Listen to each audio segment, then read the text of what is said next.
right, Vicki. Students marched from the Student Activity Center to right here to Graumeyer Hall. Students in danger of losing their scholarships say something needs to be done.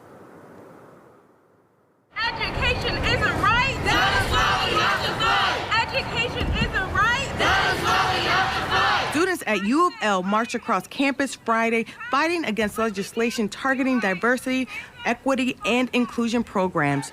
This affects students who rely on scholarships to finish their degrees. I will not be able to attend the University of Louisville, and I will not be able to get my master's program. I don't know if I would graduate in 2026. I don't think that I would graduate with the degree that I want to have.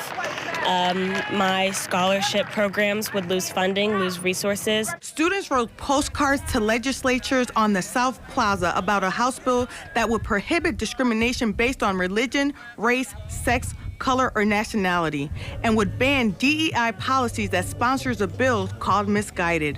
One student had this message about the proposed legislation. You will not erase black students, you will not erase queer students, you will not erase disabled students from the University of Louisville's campus. We fought to be here, we fought to be relevant here.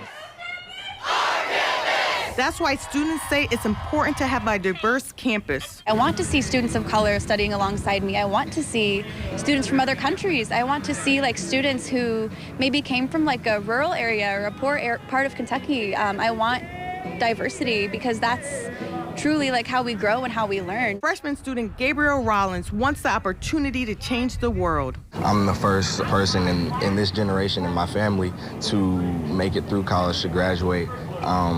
And so, it means a lot to me. Now students are calling on the president of U of L, Kem Shatzel, to get more involved. I would like acknowledgement from the administration that they are not protecting their black and brown, their queer, their disabled, marginalized students.